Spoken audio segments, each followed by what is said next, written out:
낮의 광합성은 또 동화산물이죠. 동화산물을 이용해서 호흡을 합니다. 그러면 호흡을 하는 이유는 뭘까요? 호흡은 에너지 생성입니다. 그래서 식물체가 크고 줄기가 크고 잎이 출현하고 또 여러 가지 동화산물이나 물질을 전류시킬 때 에너지가 필요하죠. 이 에너지는 호흡을 통해서 에너지 생성이 이루어지는 것입니다. 그런데 이 온도는 호흡은 온도에 필요한다고 그러는데 주로 여름의 열대 현상에서는 과잉호흡을 합니다. 과잉호흡이라는 것은 에너지가 과잉 생산이죠. 그러다 보니까 식물체도 빨리빨리 커지고 잎도 빨리빨리 출현이 됩니다. 그러다 보면 결국 가늘고 길게 웃장한다, 도장하는 거죠. 그래서 이 야간 온도가 높아서 이 과잉 온도를 호흡을 하게 되면 결국 식물이 웃자라는 결과를 초래하게 됩니다. 그래서 적당한 온도 교차가 있어야 됩니다. 그래서 온도 교차가 있으면 호흡을 이상적으로 급격히 증가시키지 않고 동화산물 축적을 좀 많이 유도할 수 있는 거죠. 유효온도. 유효온도라는 건 작물 생육이 가능한 온도를 유효온도라고 합니다. 그래서 작물 생육이 가장 가능한 온도는 최저온도. 작물 생육이 가능한 가장 높은 온도를 최고온도. 작물 생육이 가능한 가장 낮은 온도를 최저온도. 그래서 유효온도는 세 부분으로 나눠서 얘기할 수가 있죠. 최고온도, 최저온도, 최저온도. 세 부분으로 나눠서 얘기할 수 있습니다. 그래서 유효온도는 작물 생육이 가능한 온도다라고 이해를 하십시오. 작물별 광합성의 주요 온도, 시포작물, 시스리작물, 음지작물, 월동작물, 이런 거는 그냥 참고로만 알아두시고 이게 시험에 나오는 경우는 많지는 않다고 볼 수 있죠. 그렇지만 눈여겨봐둬야 되고 또 어느 횟수에 어느 시기에 또 출제될 수 있을 수도 있기 때문에 그렇다고 해서 이걸 너무 등한히 줄 수는 없고 가장 중요한 거는 시포작물은 좀 보온성이다. 시스리작물은 조금 보도 좀 떨어져 있다.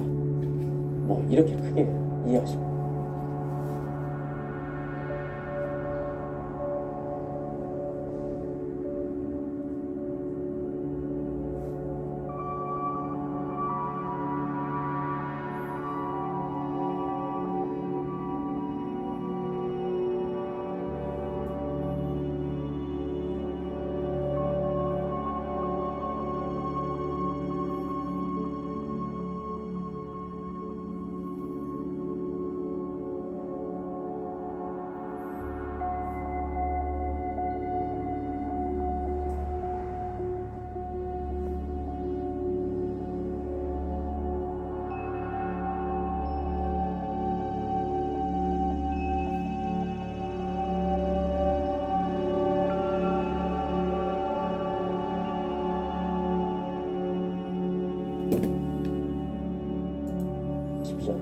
나머지는 좀 그냥 어느 정도 짚고 넘어가고만 해도 우리는 없을 거다. 이렇게 이해를 하십시오. 동화물질의 전류도 전류에 알맞은 온도를 해야 된다. 너무 낮은 온도까지 떨어지면 전류가 발생되죠. 그래서 광합성에서 생성된 탄수화물을 광합물질인데 이 물질은 이 저장이나 아니면 소비가 생장점이나 잎이나 뿌리 이런 데로 다 이동되죠. 그래서 이동돼서 이제 그 부분에 저장이 되든지 생장 활동에 이용되는 걸 전류라고 합니다. 그래서 동화물질이 생장력 또는 곡실로 전류되는 속도는 저온까지 넣어놓을 수 있다.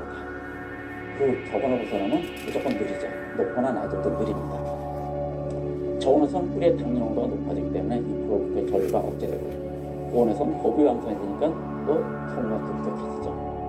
그래서 전류가 온도가 알맞은 그때 가장 최적화되어 있고 소비도 가장 저축이나 또 소비가 가장 알맞은 때가 이 전류 온도가 알맞은 때죠. 그래서 저온이 있습니다. 급격히 떨어지거나 급격히 높아지면 오히려 동화물질의 소비가 커지든지 전류가 억제되는 경우죠. 유효온도는 이 세 부분을 분리해서 논할 수 있다고 했죠. 작물의 유효 온도 이런 거는 일일이 다 외우기는 좀 무리지만 보면은 최고 온도, 최저 온도 벼 같은 거는 주로 아열대성 작물입니다. 그래서 생육 온도가 좀 높죠. 근데 이런 밀, 호밀, 보리 이런 맹류는 또 저온성 작물이죠. 그래서 저온성 작물은 조금 온도가 낮은 온도가 요구가 되죠. 그래서 저온성 작물, 그래서 맥류들은 좀 생육 온도가 좀 낮다. 고온성 작물들 이런 생육 온도가 높다. 이런 큰 틀에서 이해만 하시고 그냥 넘어가겠습니다. 생육적인 원산지가 고위도 지방의 작물은 최소 온도가 낮다. 보통 저위도 지방, 더운 지방에서 진화된 식물들은 높은 온도에서 생육이 되기 때문에 높은 온도를 요구하죠. 그렇지만 고위도 지방에서는 주로 생육이 낮은 온도에서 많이 생활을 해왔기 때문에 그 온도에 저온이 됐습니다. 그래서 주로 저온을 많이 요구하죠. 적산 온도는 일평균 기온이 0도씨 이상의 날의 온도의 합, 일평균 기온입니다. 이상의 날의 온도의 합. 그래서 적산 온도는 작물 생육 기간 중 평균 기온의 합이 아니라 작물의 유효 온도입니다. 이 적산 온도는 0도씨 이상인, 그래서 일평균 기온이 0도씨 이상의 날의 온도의 합인데 0도라는 건 식물 생육에서는 아무런 의미가 없습니다. 그래서 저온성 작물은 5도 이상의 날의 온도의 합을 적산 온도에 잡아줍니다. 고온성 작물은 보통 7도 이상의 날의 온도합을 적산 온도에 잡아줍니다. 또 아열기성 작물은 10도씨 이상, 일평균 기온이 10도씨 이상의 날의 온도합을 적산 온도에 잡아줍니다. 그래서 이 생육이 가능한 이 온도의 합을 적산 온도라고 하는데 이 0도는 작물 생육에 아무 의미가 없기 때문에 생육이 가능한 온도 이상부터 합쳐주는 거죠. 그걸 유효 적산 온도라고 합니다. 그래서 유효 적산 온도의 합이 이게 식물 생육의 가장 유효한 그런 온도죠. 그래서 적산 온도 중에 작물 생육이 가능한 온도의 합을 유효 적산 온도라고 이해를 해 주십시오.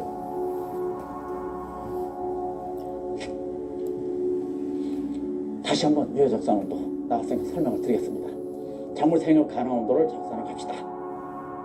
그래서 그 지역 기후에 따른 품종이나 재배 가능성을 예측할 수 있도록 보완됐다. 그러면 참고로 알아두십시오. 기본 온도는 여름 작물 경우 10도, 월동 작물은 5도 이상. 그 다음에 고온성 작물은 보통 7도 이상의 온도의 합을 유효 적산 온도에 잡아주죠. 적산 온도. 봄 작물은 1600, 1800, 1600, 1900. 그래서 이 추운 계절, 혼행성 작물은 적산 온도가 좀 낮고, 고온성 작물, 또 생육기간 긴 작물은 적산 온도가 높죠. 높은 적산 온도를 요구합니다. 겨울철은 3500에서 4500도 높은 적산 온도를 요구합니다. 그래서 맥류보다 굉장히 많은 적산 온도를 요구하죠. 특히 이 메밀, 보통 메밀은 1000도 정도입니다. 메밀은 그래서 생육이 저온성 작물이고 생육기간이 짧습니다. 그래서 적산 온도가 높은 작물을 재배하다가 실패했다. 그러면 급히 대신 파종해서 일부 수량을 보완할 수 있는 게 적산 온도가 낮은 이런 작물들이죠. 그래서 그런 작물을 주로 부황식물이라고 많이 얘기가 합니다. 그래서 본 작물에 파종에 실패했던 생육이 실패했을 때 대신 파종해서 일부 수량을 보완할 수 있는 작물이 부황작물인데, 부황작물은 이 적산 온도가 낮은 작물이죠. 생육기간이 짧은 그런 작물이 이제 부황작물이 될 수 있죠. 온도 변화, 기온, 계절적 변화. 우리나라는 1년 봄, 여름, 가을, 겨울 온도 변화가 다 심하죠. 그래서 월동 작물이 있고, 또 여름에만 생육하는 작물이 있고, 또 1년생, 2년생, 다년생 여러 가지 작물별로 많이 분화가 되어 있죠. 무상기간. 식물은 주로 서리가 내리면 거의 생육이 다 종료됩니다. 저온성 작물 외에 하절기 생육되는 식물들은 서리가 내리면 거의 생육이 이제 종료되죠. 그래서 무상기간이 굉장히 중요한 작물입니다. 그래서 심을 때 무상기간이 지난 다음에 심고 수확할 때는 첫설이 오기 전에 사과 종료를 되죠. 그래서 그 무상기간 동안 생육이 가능하고, 그래서 무상기간 짧은 고지대나 부지에서는 대충 생존, 무상기간 긴 남부지방에서는 난생종이 제거됩니다. 변온이라는 건 온도가 계속 변화하는 거죠. 그래서 똑같이 10도다, 계속 밤낮을 가지 않고 10도는 영원 항온이라고 하고 그 시간별로 이렇게 변하는 걸 이제 변온이다라고 얘기합니다. 이 지구상에 있는 온도는 항상 변화하지 일정한 항온을 유지하는 건 없습니다. 그래서 식물도 그 변온에 많이 적응이 됐죠. 그래서 변온에 또 변온을 시켜줘야 식물 생육이 많이 생할 수가 있습니다.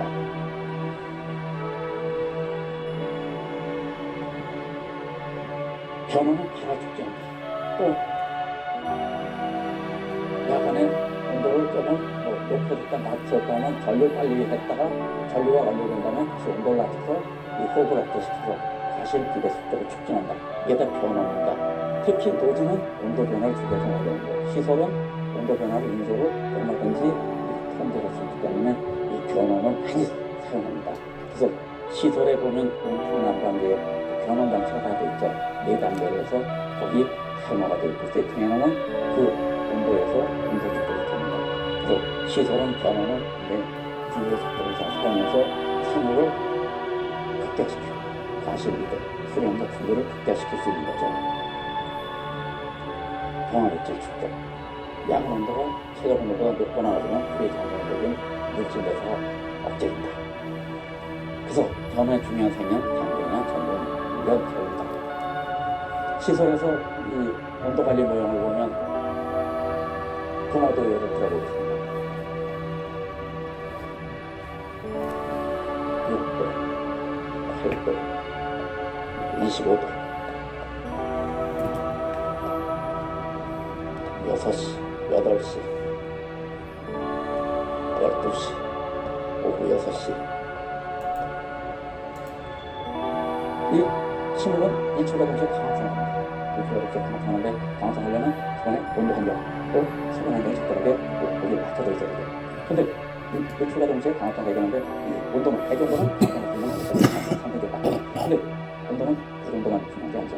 토양 온도, 또 토양에 있는 수분 온도, 또 찬물 체온, 이게 또 다 같이 균형을 너네들 주고 있죠. 대기온도가 올라가는데 찬물 체온도 안 올라가고 강천도 올라가지 않으면 강화성 기준 온도까지 도달해야 되는데 2시간 정도 걸린다. 그래서 강물 체온도가 올라가려면 대기온도가 2시간 정도 뒤에 타는 것입니다. 그래서 대기온도가 올라가면 토양온도, 주변온도, 지구온도는 2시간 동안 상승됩니다. 그럼 시소에서 강화성 하는데 아침에 일초가 동시에 강화성이 되는데 식물 체온도가 낮죠. 그래서 8시에 강화성 시작이 되는데 식물 체온도가 올라가지 않아서 2시간 정도 늦은 10시부터 강화성이 시작이 됩니다. 근데 시설은 미리 일출 전에 조기 가온에서 온도를 높여주셔야 돼요. 그래서 일출과 동시에 강화성을 할 수 있게 고기 가온을 줍니다. 그래서 일출과 동시에 식물 체온도를 높여줘서 강화성을 촉진할 수 있죠. 그래서 강화성을 쓸 시간을 길게 연장시킬 수 있는 거죠. 그래서 고기 가온에서 온도를 8도까지 올려줬다. 그 다음에 온도가 좀 올라오고 나면 한낮에는 환기시켜야 되죠. 환기시키고 또 일몰과 동시에 식물 체온도가 급격히 떨어집니다. 그래서 식물 체온도가 급격히 떨어지는 걸 방지하기 위해서 또 가온해줍니다. 식물 체온도가 급격히 떨어지면 안 되는 이유는 식물은 낮에는 강성하고 강성 공화작물은 중이나 이렇게 임시 저장한다고 말씀드렸죠. 그런 다음에 일몰 후에 각기로 전류시킨다. 뿌리, 또 저장기가 생각도 이런 전류시키는 거예요. 식물 체온도가 낮으면 전류가 뻔하게 이루어지지 않습니다. 그래서 일몰과 동시에 식물 체온도가 급격히 떨어지면 전류가 높게 되기 때문에 전류 원활하게 위해서 가온해줍니다. 그거 정도로 해서 유지시켜주면 전류가 원활하게 됩니다. 그런 다음에 전류가 다 끝났다. 6시간 끝났다면 다시 온도를 낮춰서 식물이 생장에 가지 않는 온도까지 유지시켜주면 되죠. 어떤 뭐 한 6, 7도 이렇게 해서 전류를 시켜주고 그 후에 다시 호흡을 억제해서 생장에 가기 직전에 낮은 온도까지 낮춰서 호흡을 억제시키면 공화물질 소비가 많이 억제되는 그런 방법이죠. 그래서 이 변화 시스템은 작물 수량을 올리고 품질을 높이기 위한 하나의 인위적인 방법이라고 이해하시면 됩니다. 이번에는 꽃눈 분화 및 개화에 대해서 알아보도록 하겠습니다. 이 작물은 꽃눈 분화를 위해서 상륙기의 온도, 자극, 좋은 자극을 받습니다. 식물이 꽃이 핀다는 것은 자기 마음대로 임의로 피는 게 아니죠. 우선 계기가 있어야 된다. 환경에 영향을 많이 받습니다. 그래서 어느 식물은 온도 자극을 받아야 됩니다. 저온 자극을 받아야 됩니다. 그래서 저온 자극을 받으면 생장점이 꽃눈으로 바뀌어서 질적 변화를 일으켜서 꽃눈으로 바뀝니다. 또 어느 식물은 온도의 지배를 받지 않고 하루 해의 길이를 지배받습니다. 하루 해의 길이를 다른 말로 일장이라고 합니다. 그래서 이 식물은 주기적으로 가기 때문에 하루 해의 길이를 받아서 가을을 발전합니다. 그리고 또 일장도 따릅니다. 그래서 식물은 온도의 영향도 받고 어느 식물은 또 하루 해의 길이에 영향을 받고 꽃눈을 발전합니다. 또 어느 식물은 온도나 일정의 지배를 받지 않고 내가 생각하면서 잎이 많이 나와서 충분히 탄수화물을 축적했다는 가능성이 있어요. 그러면 내가 충분히 개화에 요구되는 영양을 축적했다면 알아서 개화가 이루어지는 기본 영양을 축적합니다. 그래서 이 식물의 개화에는 3가지 환경에 영향을 받습니다. 어느 식물은 온도에 영향을 받고 어느 식물은 하루 해길이에요. 어느 식물은 기본 생물 체내, 기본 영양, 생장에 지배를 받습니다. 그래서 세 가지가 있습니다. 바로 이거는 영양. 이거는 온도 영양제. 그래서 생계적으로 온도가 주로 저온도가 있습니다. 근데 상추나 이런 거는 상추나 저생명은 온도 고온작을 받아도 끓는 이상하거든요. 그래서 주로 배다수는 저온작을 받기 때문에 그냥 통쳐서 저온작을 받아야 배가 이렇게 나타나고 많은 게 있다 보니까. 그래서 이 저온에 강원은 또 식물이 이제 두 가지가 있거든요. 저온에 강원은 우리가 종자춘화예요.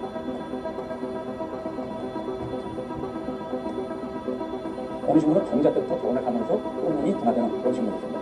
근데 또 어느 식물은 종자 때는 아무리 개화를 위해서 저온 처리를 해줘도 꽃눈이 분화 안 되는 이 저온 처리 인위적으로 개화를 이루어서 저온 처리해준 거를 순화 처리라고 얘기합니다. 인위적인 개화를 이루어서 저온 처리해준 것을 순화 처리, 버널리제이션이라고 하죠. 순화 처리, 인위적인 개화를 이루어서 인위적으로 저온 처리해준 걸 순화 처리, 버널리제이션이라고 합니다. 어느 건 종자 때부터 저온에 가면서 가분하게 됩니다. 어느 식물은 종자 때는 저온에 가분하고 가라에서 어느 정도 유식물체가 됐을 때 저온에 가분하고 녹심물 춘향이 있습니다. 이 녹심물 춘향은 종자 때 아무리 저온을 해도 가라가 묻어버리지 않습니다. 대표적인 게 양파, 양배추, 당근. 이 세 가지만 외우면 거의 이런 없습니다. 양파가 많이 들어가죠. 양배추, 양배추, 당근. 이런 거는 종자 때 아무리 건조해도 가라는 아니었습니다. 그래서 하락해서 어느 정도 어린 식물체가 됐을 때 저온에 가면은 녹심을 춘향. 그래서 이 종자 강원은 순화들은 두 가지가 있다. 종자순환, 녹심을 춘향. 종자순환 또 무배수, 우리가 안식하다 이런 거는 종자 때부터 저온에 가면서 가면을 이어집니다. 이 저온에 가면을 이어집니다. 종자순환은 종자의 배, 녹심을 춘향은 생장적, 줄기의 생장적. 그래서 종자순환은 저온에 가면은 종자 배다. 녹심을 춘향은 끝에는 생장점이 저온에 가면서 가면을 이어갑니다. 또는 문화가 일어나고 이해해줬죠. 그래서 저온을 했을 때 생성되는 화성 유독들은 번화입니다. 번화리는 화성 유독물질 생성돼서 이물질이 강하게 춘화. 이렇게 이해를 해주십시오. 결실. 경우는 정밀 결실 기대 효과적이다. 이 야간들 이 최저도까지 낮춰서 그걸 억제화시키면 또 억제화시키면 공화성물 공화성물이 소리가 억제되죠. 그래서 순동화량이 많아지기 때문에 결국 과시비도 축적이 되죠. 그래서 이 호흡 속도는 고백이 되는 호흡이 빠르다는 건 공화성물 소리가 크다. 그래서 최저도까지 낮춰서 호흡을 낮추면 공화성물 소리가 없어져서 과시비도 축적이 되죠. 그래서 약간 좀 20도이다. 그래서 그 온도 배차에서 약간 온도 배차. 이거를 동화시키면 difference between day and night temperature. difference between day and night temperature. 밤과 낮의 온도 차이다. 이거를 이렇게 쓰면은 너무 깊죠. 그래서 이거를 기호가 시킵니다. 이 세 글자를 따서 단단히 붙여낸다. 그렇게 하면 기하는 온도 배차라고 하시면 됩니다. 기호 기하에 따른 거냐 라고 붙여내는 게 나올 수 있는 거는 기하는 온도 배차다. 기상대에서는 그냥 유교차라고 얘기합니다. 그러니까 이 영어에서는 유교차라는 얘기 달아주고 그냥 기하는 온도 배차라는 용어를 씁니다. 기하는 온도 배차는 생물 생명에게 조금 비어져서 야간에 온도 좀 낮춰서 호흡을 억제시켜서 공화성 소리를 억제시켜서 마시는 걸 축적시킨다. 그게 이제 어느 정도 호흡에 관계되는 용어죠. 그래서 주야간 온도 배차는 DIF라고 표시한다. 과실 초기에 종축생장, 수정이 되면 종축생장을 합니다. 그런 다음에 후기에는 팽축생장이 일어나죠. 종축생장이 종료되고 팽축생장이 일어나면 옆으로 비대가 되는 거죠. 그래서 공화산물이 이제 축적이 돼서 비대가 됩니다. 그 따뜻한 지방은 사실 고양이 편원형입니다. 추운 지방은 팽축생장이 일찍 정정으로 편원형, 장원형이 된다. 또 온도 교차는 비늘주기 형성, 또 온도 성 발현, 양파만 이게 또 이 온도 교차가 있으면 구비대가 잘 되죠. 또 온도 성 발현, 닭가식물은 좌우 이화. 그래서 한 나무에 안고 수컷이 따로 핍니다. 그럼 어느 때 수컷이 피고 어느 때 안고 피는 그건 온도와 일정한 관점입니다. 그래서 저온 단위에서는 안고 특생률이 높아집니다. 반대로 고온 단위에서는 수컷 특생률이 높아지죠. 그래서 한여름엔 수컷이 많이 핀다. 겨울에는 안고이 많이 핀다. 이렇게 이해하시면 되죠. 문제 풀어놓고 보겠습니다. 다음 발언에 들어가면 순서대로 이렇게 나열한 거. 식물의 생명이 가능한 온도를 유효온도라고 할게요. 유효온도. 또 배추, 양배추, 상추는 이건 주로 혼행성 작물이죠. 혼행성. 또 종자 때부터 저온에 감면해서 화분화가 되는 얘는 배추, 상추는 배추, 화분화되면 배추, 화분화되면 배추, 상추는 고온에서 화분화가 이루어진다. 답은 이 세 가지 충족시켜주는 건 2번이죠. 그래서 답은 2번이 됩니다. 다음 기준입니다. 작물 재배 중 온도의 영향에 관한 설명을 옳은 것. 조직 내 결빙이 생겨 탈수로 피해가 발생하는 것을 냉해라고 한다. 조직 내 결빙 생겨는 냉해가 아니라 동해라고 할 수 있죠. 냉해가 아니라 동해. 서립지에 보면 상해, 두 개 합치면 동상해 이렇게도 얘기를 하죠. 그래서 세포 내 유기물이 증가하면 에너지 소비가 심해서 내열성이 감소한다. 또 춘화작용은 처리기간과 상관없이 온도에 영향을 받는다. 주로 생육 초기에 춘화 처리해주죠. 탄소 동화작용의 최적 온도 범위는 호흡작용 범위보다 낮다. 탄소 동화작용의 최적 온도 범위는 호흡작용보다 낮다. 답이 몇 번이 맞을 것 같죠? 마음속으로 한번 풀어보시죠. 답을 한번 알아보겠습니다. 4번입니다. 탄소 동화작용의 최적 온도는 범위는 호흡작용보다 낮다. 그래서 이 호흡작용 온도 범위는 좁은데 탄소 동화작용은 온도 범위는 좀 더 넓다. 이렇게 이해해 주시면 정답도 그런데 많은 도움이 되죠. 근데 유기물 증가하면 에너지 소비가 심해서 내열성이 감소한다. 에너지가 증가하면 내열성이 증가하죠. 식물 체온이 상승하니까 내열성이 증가합니다. 춘화작용은 주로 생육 초기에 하죠. 종자 때나 생육 초기에 해야 되기 때문에 이거는 처리기간과 상관이 없는 게 생육 초기에 해줘야 됩니다. 그래서 답은 4번 최저 온도는 호흡작용보다 낮다. 다음에 광에너지 식물의 광합성에서 해양에너지가 화학적 에너지로 바뀌는 그런 과정이죠. 그래서 광합성은 광에너지를 이용해서 산산가스로 물을 이용해서 포도당을 생성하는 게 광합성이라고 했죠. 호흡은 낮에 광합성 동화산물을 이용해서 에너지 생성하는 게 호흡이라고 했습니다. 증산작용, 동화를 축제해서 몸의 산탑이 높아지면 기온을 내려서 수분을 식물체 위로 배출해주는 게 증산작용입니다. 불관 현상, 식물 한쪽에 강을 조사하면 식물체가 강을 향해서 구부러지는 현상입니다. 주로 청대광이 거기에 관여하죠. 불관 현상은 450에서 500 나노미터, 또 400에서 400의 정상 청대광. 이게 불관 현상에 관여하는 그런 청대광의 파장입니다. 착색. 영문성 경우에는 450에서 500 나노미터의 청색광, 또 600에서 700입니다. 나노미터의 적색광이 효과적이다. 광합성에도 이 두 가지 파장이 광합성에 가장 유효하다 그랬죠. 적색광이 보통 6, 7%, 청색광이 3, 40% 광합성에 관여합니다. 근데 영문성 형성에도 똑같은 그런 현상이 나타나죠. 또 자외선이나 자색광이 안토시아닌 생성을 촉진한다. 그래서 이 안토시아는 색소이기 때문에 이 자외선이나 또 자색광, 이 노란색 광을 조사하면 착색이 촉진이 되죠. 신장, 자외선은 식물체 신장을 없죠. 적외선은 식물체 신장을 촉진한다. 그래서 적외선과 자외선의 비율이 굉장히 중요합니다. 적외선 투과율이 아주 높습니다. 그래서 대기권에서 내려오는 적외선은 특징까지, 대지까지 양없이 잘 이루어집니다. 근데 자외선은 투과율이 아주 낮습니다. 성주권에서 대다수가 흡수되고 지표에는 일부만 도달합니다. 근데 지구상에 있는 식물은 지표에서 다 적외선, 자외선의 배합 비율에 의해서 진화되었습니다. 근데 고산지 들어가면 적외선 농도는 똑같이 변화하는데 자외선 농도는 높아지죠. 자외선은 식물 절간 신장을 억제하는 것이기 때문에 키가 높습니다. 그래서 고산지 들어갈수록 식물체는 키가 적어지죠. 광합성과 태양에너지. 태양국산은 대입원 산층부의 태양광선 중 47% 정도만 지표에 도달한다. 나머지 성토권에 따라 흡수 또 반사 되거든요. 근데 태양에너지 광합성 이용률은 출발점이지만 이용률이 아주 낮습니다. 그래서 녹색 식물이 광합성에 이용하는 광에너지율이 겨우 1%밖에 안 됩니다. 그래서 광합성은 광에너지 이용률이 아주 굉장히 낮습니다. 광무상점과 광포화점. 식물은 일출과 동시에 호흡속도는 줄어들고 광합성 속도는 빨라집니다. 그래서 일출과 동시에 광이 밝아지면서 광합성 속도는 빨라지고 호흡 속도는 느려지는데 특정 광도 되면 광합성 속도하고 호흡 속도가 같아서 의견상 광합성이 0이 되는 시점이 있습니다. 그게 광포.